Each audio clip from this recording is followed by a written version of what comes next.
Welcome to this episode where Simon Makonde gets married, and today we're using it as an opportunity for you to hire your first team in the same way that Simon Makonde is going to serenade his bride and ensure that he has a lasting union. Is the same care and attention that you should take when pursuing to hire your first team, because this is a team that is going to guarantee your growth or lack thereof moving forward. One of the things that is often said very often in the startup space is that hire fast and fire fast as well. As a company, you need to be able to hire talent that shares your vision and drives your dream forward. Your startup is like a family now. Like any marriage, you need to build it on strong foundations. Hiring the wrong person can lead to disputes, tax penalties, loss of IP, and a loss of time, especially when you're looking at growth and scaling as one of the important ingredients of a startup. It starts with defining what the difference between a consultant and an employee is. And so now the question becomes, why is this important? The differences are very important and could even destabilize your business or bankrupt it.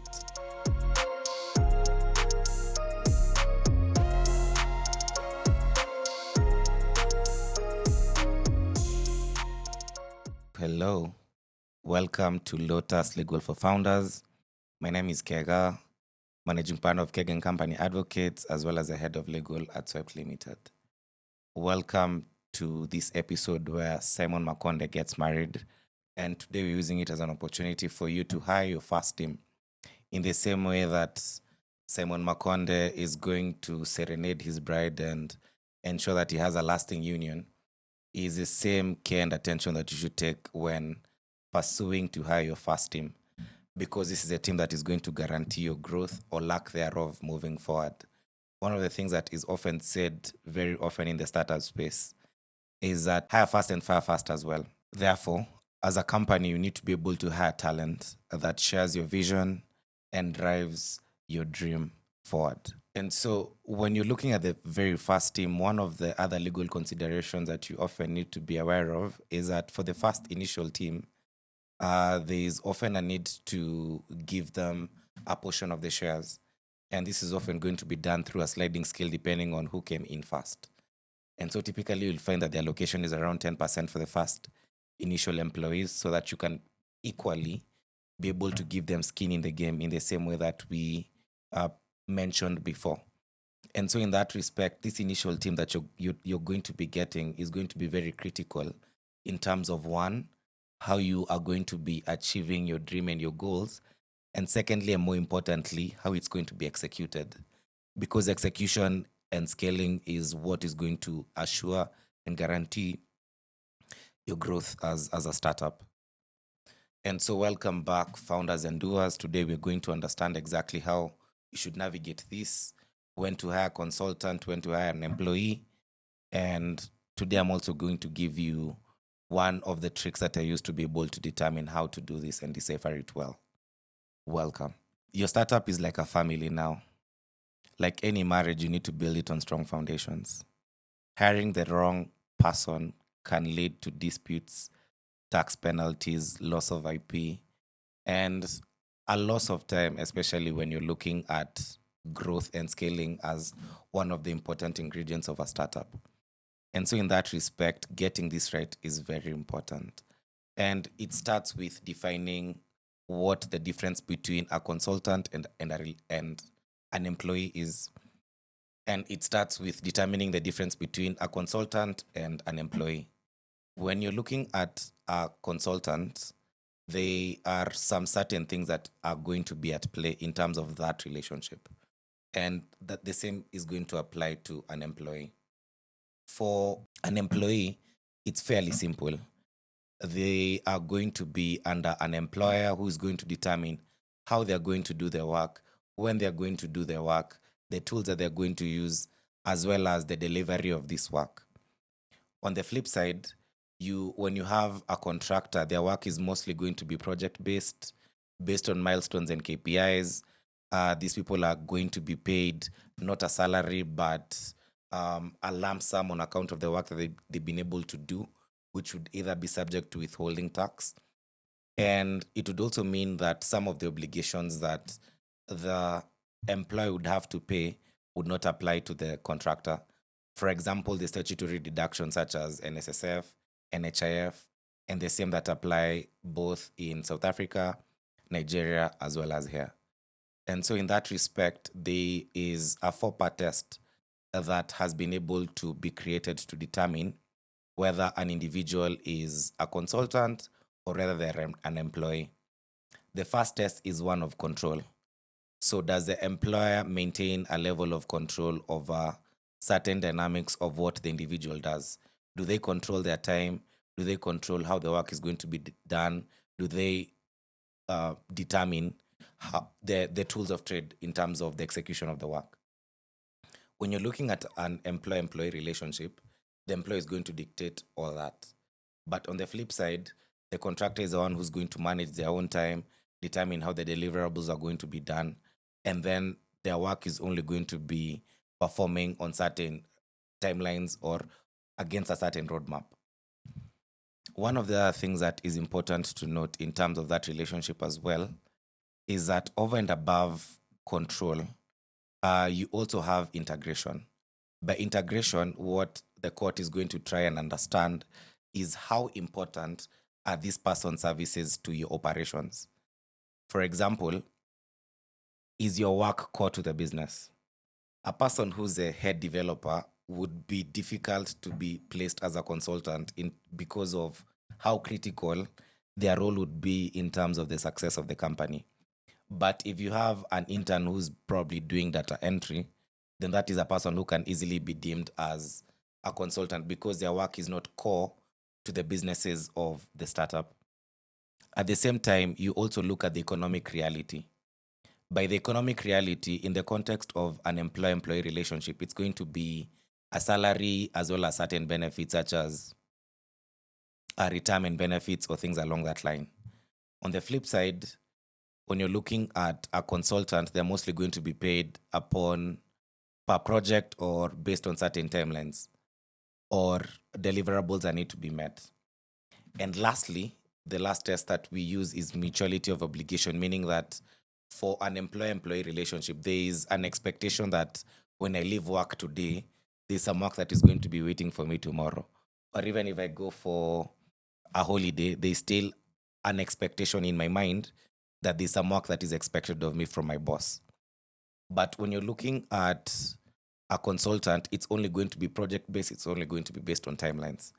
And so now the question becomes, why is this important? Why am I mentioning this 4-part test in terms of understanding the difference between a consultant and an employee? Well, the differences are very important and could even destabilize your business or bankrupt it. Let me give you an example. The first is in terms of the obligations that you have as an employer.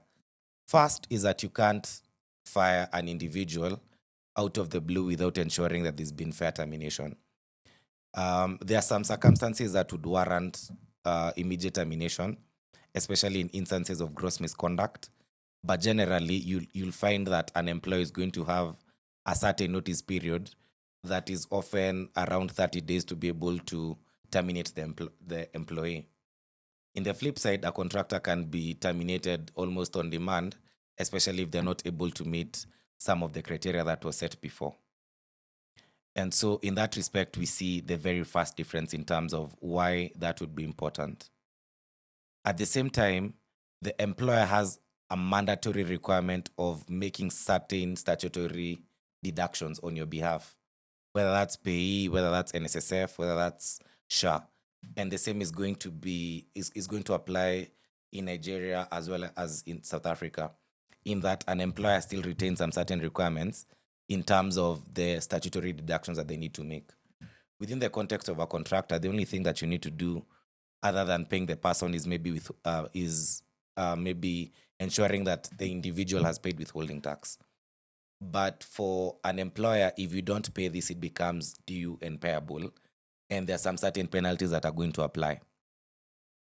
Generally, you'll find that you are going to be paid 2 times.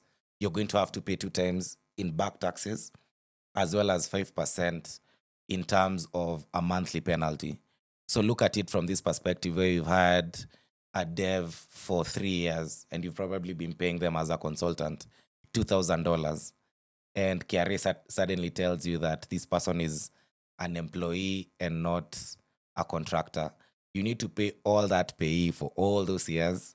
You need to pay all that NSSF. You need to pay all those deductions that you should have paid. And so if you're dealing with multiple employees, you can see the gravity of the situation and how bad it can be if you're not careful about that particular delineation. And lastly, when you're looking at IP ownership, and this is where the rubber meets the road, is that for an employer-employee relationship, the IP that you generate is automatically going to be owned by the employer. But for the contractor, the IP is only going to be assigned in writing within the context of having an agreement that can be able to contemplate that. And so what you might find as a founder is that you've hired a person to design your logo, your website, and you actually don't have the rights over this property. And so what you need to do as a founder to protect your company is to ensure that you have proper documentation that can be able to illustrate the exchange of IP from you, or rather from that individual to the company, to ensure that the startup is always the entity that is owning the intellectual property. And so previously I said that it will, for employees, the IP is automatically going to belong to the employer. That is the case, but there are some limitations in terms of how that is going to be applied. That is important to clarify. And so at the start of the video, I'd promised that I'd provide you with a cheat sheet to be able to understand when a person is a consultant and when the person is an employee. And so what are the red flags that you should be looking at in terms of understanding where a person should be placed? And so one is that if you require fixed working hours, then that's going to be an employee. If you're the one who's providing the tools, then that person is going to be an employee. If you're the one who is providing the statutory deductions, or rather you're the one who's doing the statutory deductions, and that's going to be still an employer-employee relationship. If you're the one who's going to determine how the work is done, when it's going to be done, as well as the tools of the trade, whether you're the one who's providing them or not, then that could also amount to an employer-employee relationship. And so essentially what you want to do, especially with people who are non-permanent, is to create as much separation as possible from the very onset to ensure that the possibility of that confusion is not likely. And so when you use this cheat sheet that I'm providing, then it might be easier for you to determine how to be able to do this, especially in the context of the 4-part test that I had elaborated before. And so with that, we've been able to understand exactly what the difference is between an employer and an employer-employee relationship, which is a contract of service, and a contractor relationship, which is essentially a contract for service. With that in mind, as I mentioned before, you ought to ensure that the two most things that matter the most to the company are protected, even in the context of your employees and the context of your bride or your family. Simon Makonde is getting married on Wednesday, but also marriages have prenups. And so in the same way that you would want to protect yourself in the context of a marriage, is the same way that you should aggressively protect your startup from the same challenges and issues, where in the context of a startup, that would be ensuring that you actually own the IP that is generated by your employees. And secondly, preventing them from disclosing any company secrets or confidential information that you might have. And so in that respect, the same documents that we referred to before are also going to apply to employees. You're going to need to have an NDA, which could either be mutual or unilateral. In the previous episode, we mentioned that you're often going to have a mutual NDA where the person has high agency and has high leverage and would be exchanging very critical information between themselves and the company, and therefore there'd be a need for mutuality. And on the flip side, we said that where that does not exist, where the dynamic of high agency or high leverage does not exist within the context of that relationship, then you can opt for a unilateral NDA. And that would be able to protect the company in the form of preventing the employee or consultant from disclosing any proprietary or any confidential information. I hope that has been clear so far. In this episode, we mentioned that when you're having an employer-employee relationship, in most instances, the IP is going to automatically vest with the employer. But you also mentioned that there could be some limitations in terms of how that could apply. Therefore, what you need to be really, really, really careful of is when you're dealing with consultants, so that you ensure that the work that they generate is actually yours. Because there are certain rates that can be owned by an individual, and this could be both economic and moral rights. And it's important for the company to be able to utilize its IP in the way that it deems fit. And so if you've not been able to guard yourself from this issue, it can be a very huge deal moving forward, because it would potentially mean that you do not have the IP that you've been purporting to have. And so, just as Simon Makonde was able to build his family from trust, growth, and longevity, is the same way that we have sought to do with the first team that is going to be joining us, where we are going to be turning individual talents into a unified force. Tomorrow on Thursday, we are going to pursue the thing that actually matters the most: traction through commercial agreements. And in a continent where 80% of startups fail, tomorrow is going to be very critical in ensuring your success as a startup founder, to understand the nuts and bolts of the commercial enterprise of your startup. Join us on Thursday, where Simon Makonde is going to be getting ill in this respect. I think the important thing to illustrate here was the stage is not necessarily what was happening, but you get my point. And so thank you for joining us on day 3 on Lawtus Legal for Founders. Kindly share this with your founders circle, like and subscribe. See you on Thursday. Thursday is calling.